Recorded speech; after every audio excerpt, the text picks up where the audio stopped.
દરેક નીતિની સામે કાયદાની રીતે ઊભો રહેતો SSK ન્યૂઝ ચેનલ। સુરતના પાંડેસરા વિસ્તારમાં યુવાન પર અજાણ્યાઓ દ્વારા જીવલેણ હુમલો કરાતા હોસ્પિટલે ખસેડાયો હતો તો સ્થળ પરથી પોલીસને રિવોલ્વર પણ મળી આવી હતી તો ઘટના સીસીટીવીમાં કેદ થઈ છે।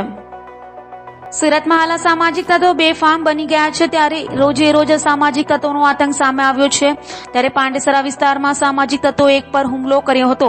પાંડેસરા SR ઓટો પાસે 4 થી 5 જણ સમૂહે જીતેશસિંહ રાજપૂત નામના યુવાન પર ચપ્પુ અને તલવાર વડે હુમલો કર્યો હતો।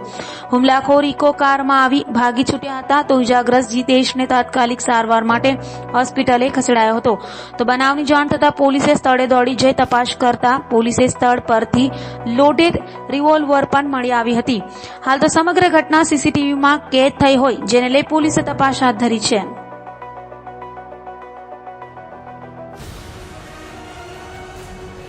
દરેક નીતિની સામે કાયદાની રીતે ઊભો રહેતો SSK ન્યૂઝ ચેનલ।